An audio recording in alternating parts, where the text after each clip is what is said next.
Hey everyone, welcome to Vinay Teachers Tech.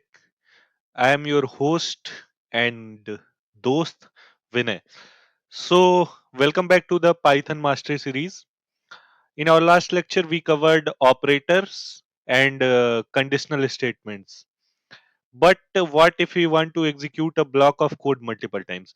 Basically, last lecture में हमने क्या किया था कि ऑपरेटर्स पढ़े थे, कितने टाइप के ऑपरेटर्स पाइथन में होते हैं और कंडीशनल स्टेटमेंट्स पढ़े थे जिसमें इफ एल्स और नेस्टेड इफ एल्स ये सारी चीजें एलिफ ये सारी चीजें हमने कवर की थी बट सपोज करो कि कोई ब्लॉक ऑफ कोड है पाइथन में जिसे हमें मल्टीपल टाइम्स रन करना है मतलब किसी भी चीज को 10 बार रन करनी है या 15 बार रन करनी है या उससे ज्यादा 100 टाइम्स रन करनी है किसी भी एक ब्लॉक ऑफ कोड को तो हम क्या कर सकते हैं तो that's where loops come in Python तो लूप वही काम आता है जहां पे हमें किसी भी ब्लॉक ऑफ कोड को मल्टीपल टाइम्स चलाना होता है तो विदाउट टाइम वेस्ट किए हम अपने पहले मॉड्यूल पे चलते हैं हमारा पहला मॉड्यूल है पाइथन लूप जिसमें पाइथन में दो तरह के लूप होते हैं कौन कौन से फॉर लूप और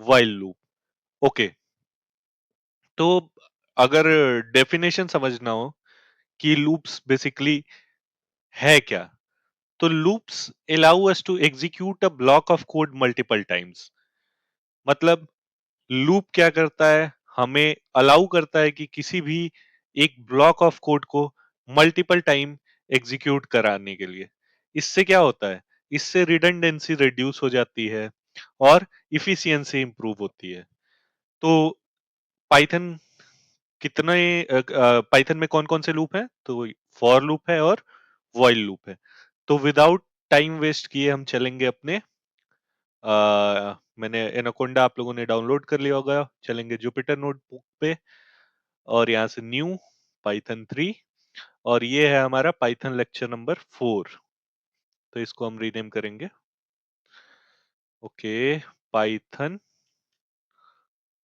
लेक्चर 4 ओके तो पहले सबसे फर्स्ट शुरू करेंगे हम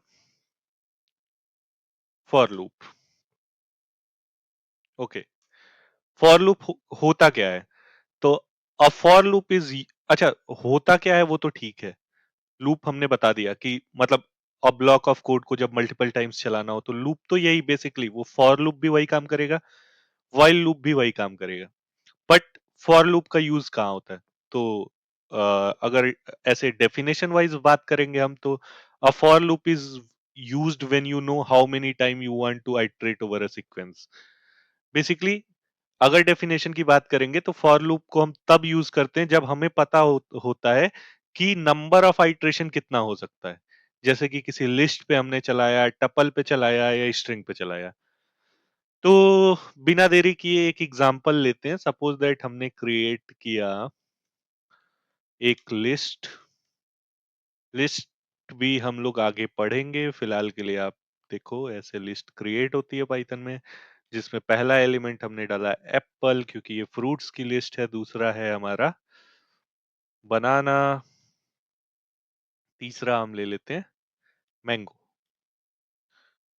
कमेंट में बताना आपका फेवरेट फ्रूट कौन सा है ओके अच्छा अब फॉर लूप को कैसे यूज करेंगे हम यहाँ पे इसके ऊपर आइटरेट करने के लिए तो हमने लिखा for fruit in fruits print fruit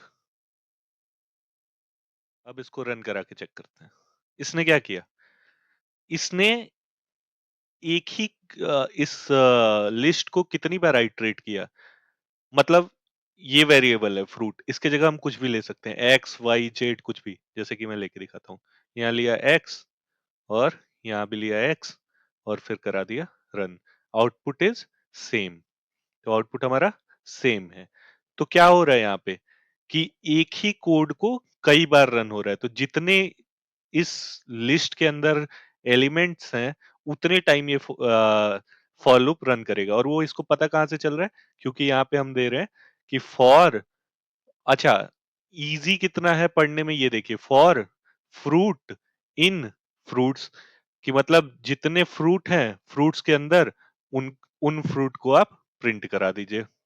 तो ये इतना इतना आसान है। ओके, तो अब एक और एग्जांपल लेते हैं और फॉर लूप को हम यूज करते हैं रेंज फंक्शन के साथ। बेसिकली एक रेंज फंक्शन होता है जिसके बारे में हम बाद में डिस्कस करेंगे। अभी के लिए हम देखते हैं, हमने लिखा फॉर आई इन रेंज और डिफाइन किया 1 to 6। अच्छा, रेंज हमेशा 1 स्टार्टिंग पॉइंट हो गया, 6 जो हमने असाइन किया ये हमेशा उससे एक कम चलेगा, यानी कि ये 5 तक ही चलेगा। जो वैल्यू यहाँ असाइन है उससे एक कम चलेगा। ओके, तो ये होता है रेंज का कॉन्सेप्ट। अब हमने लिखा प्रिंट आई। ओके, अब इसको रन कराते हैं। तो इसने क्या किया, 1 2 3 4 5, मतलब 5 टाइम इस सेम ब्लॉक को रन कराया। पहले आई की वैल्यू 1 थी, उसके लिए रन हुआ, फिर आई की वैल्यू 2 हुई, 2 के लिए रन हुआ, फिर आई की वैल्यू 3 हुई, 3 के लिए रन, ऐसे 4। और रेंज हमेशा जितना डिफाइंड होता है लास्ट में उससे कम चलता है, तो यहाँ 6 है, तो उससे एक कम चलेगा यानी कि 5 तक। मतलब सेम कोड को कई बार एग्जीक्यूट हो रहा है, किसकी मदद से, फॉर लूप की मदद से। अच्छा, एक एग्जांपल और देख लेते हैं। हमने लिखा फॉर स्ट्रिंग के केस में फॉर कैर इन, ये हो गया हमारा स्ट्रिंग पाइथन। अब हम प्रिंट करा देते हैं कैर को, तो देखते हैं क्या रिजल्ट आएगा। प्रिंट कैर। ओके, क्या हो गया, ये एक एक कैरेक्टर को प्रिंट करा दिया। मतलब क्या हो रहा है कि हम फॉर लूप से आइटरेट कर रहे हैं इस स्ट्रिंग के ऊपर। तो बेसिकली फॉर लूप से हम सीक्वेंस के ऊपर आइटरेट कर सकते हैं। जैसे यहाँ पे हमने लिस्ट के ऊपर आइटरेट किया, फिर हमने रेंज बनाया, रेंज के ऊपर आइटरेट किया, फिर हमने यहाँ पे स्ट्रिंग बना के स्ट्रिंग के ऊपर आइटरेट किया। तो ये हुआ मोटा मोटा आपका फॉर लूप का कॉन्सेप्ट। होपफुली आपको समझ में आ गया होगा। तो अब हम मूव करेंगे व्हाइल लूप पे। देखते हैं व्हाइल लूप क्या है पाइथन में। While loop. ओके, तो एक बार डेफिनेशन समझ लेते हैं। तो a while loop runs as long as the condition remains true. For loop में क्या था कि हमें नंबर ऑफ आइट्रेशन का एक अंदाजा होता था। व्हाइल लूप में क्या है कि जब तक कंडीशन ट्रू रहेगा तब तक व्हाइल लूप चलता रहेगा। व्हाइल लूप को हम वहां पे यूज करते हैं जहां पे हमको मतलब एग्जैक्टली नहीं पता होता है कि कितना नंबर ऑफ आइट्रेशन है इसमें। अगर नंबर ऑफ आइट्रेशन का हमें पता है तब तो हम फॉर लूप का यूज कर लेंगे, और अगर नंबर ऑफ आइट्रेशन का नहीं पता है हमको तो उस केस में हम लोग व्हाइल लूप का यूज करते हैं। सपोज दैट एक एग्जांपल लेते हैं। मैंने एक वेरिएबल बनाया काउंट इज इक्वल्स टू 1 और लिखा while count less than equal to 5, print करा देते हैं काउंट को। अच्छा, अगर इसको मैं चला दूं तो क्या होगा, ये एक इनफाइनाइट लूप में फंस गया। ये इनफाइनाइटली रन कर रहा है, ये इनफाइनाइटली रन कर रहा है। क्यों रन कर रहा है, क्योंकि इसका कंडीशन ट्रू ही होता जा रहा है। अभी मैं समझाता हूं आपको। रुक जाओ भाई, रुक जाओ, रिस्टार्ट।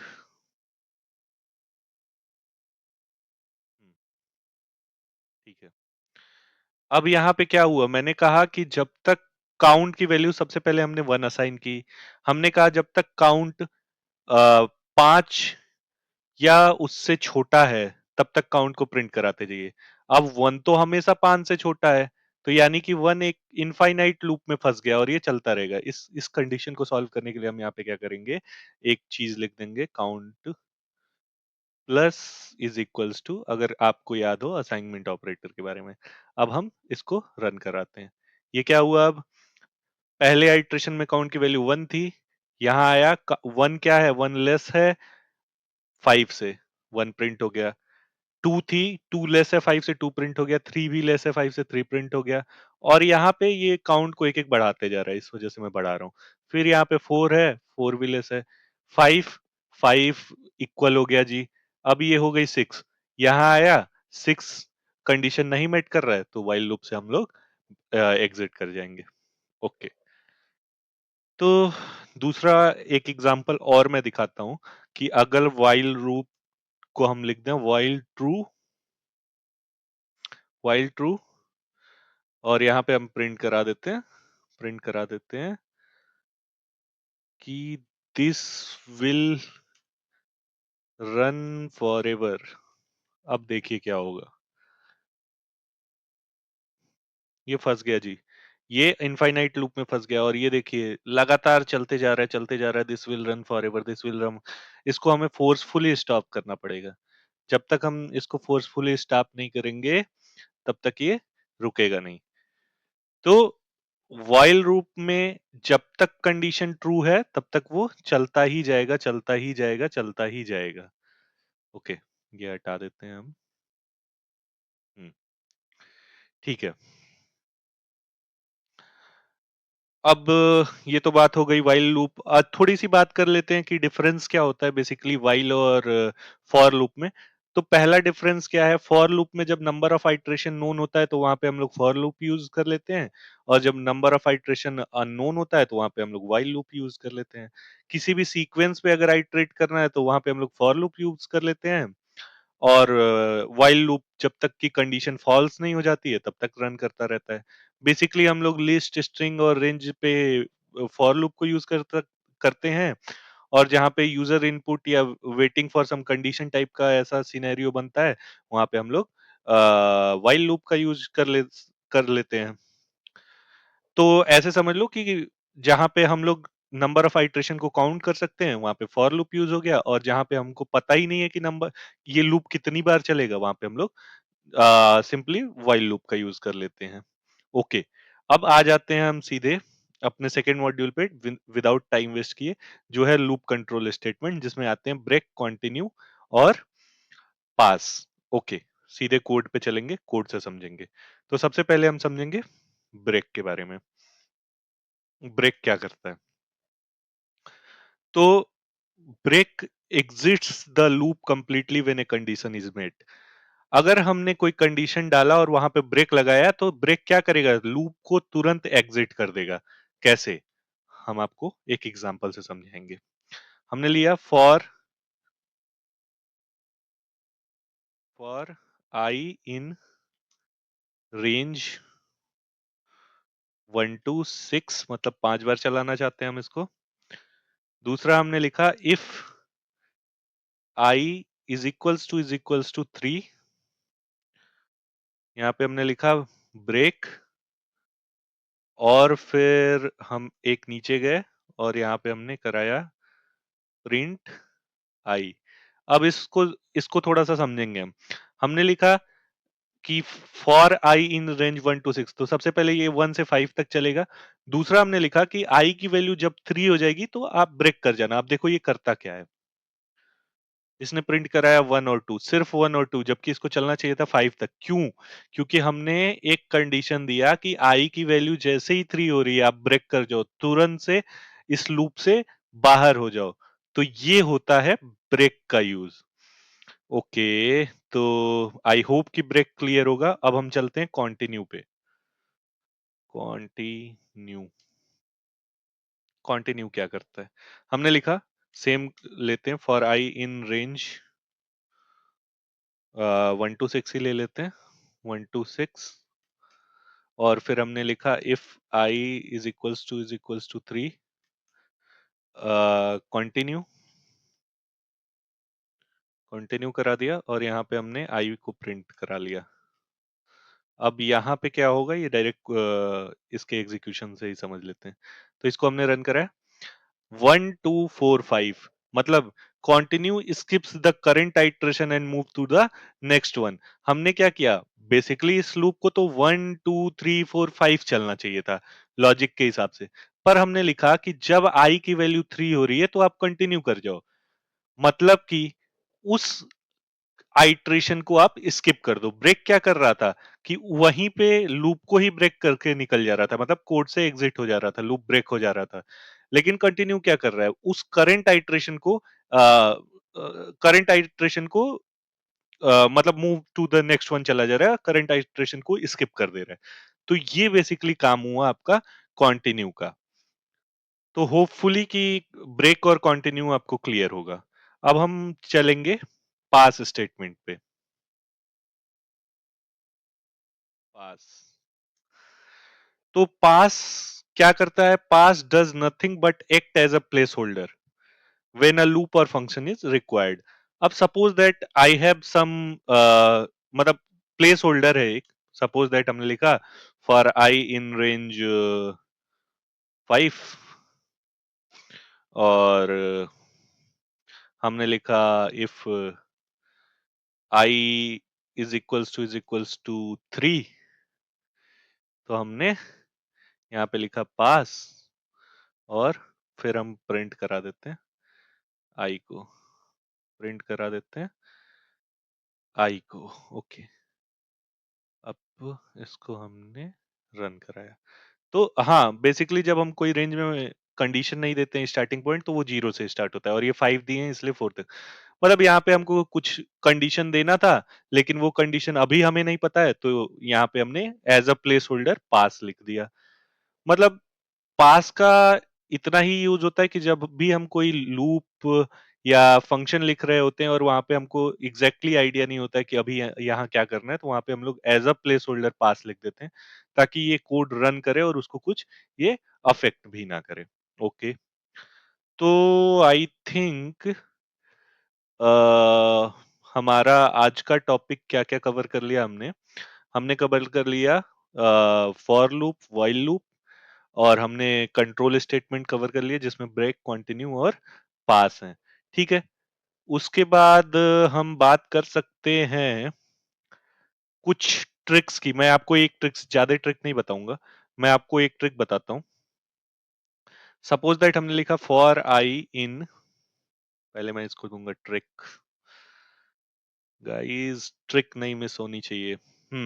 कल के वीडियो में हो गई थी।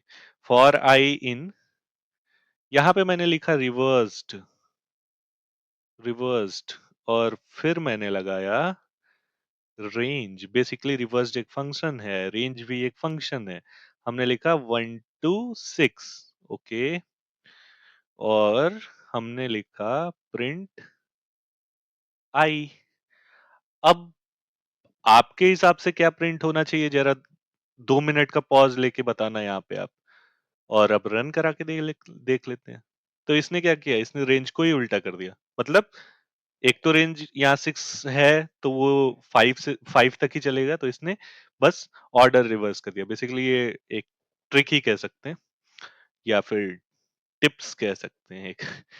तो होपफुली ये सीरीज आपको काफी पसंद आ रही होगी। तो अगर आपको ये सीरीज अच्छी लग रही है, तो सब्सक्राइब कर दीजिए चैनल को, और वीडियो को लाइक, कमेंट और शेयर करना मत भूलिएगा। तो आज के इस लेक्चर के लिए बस इतना ही। Signing off. Thank you.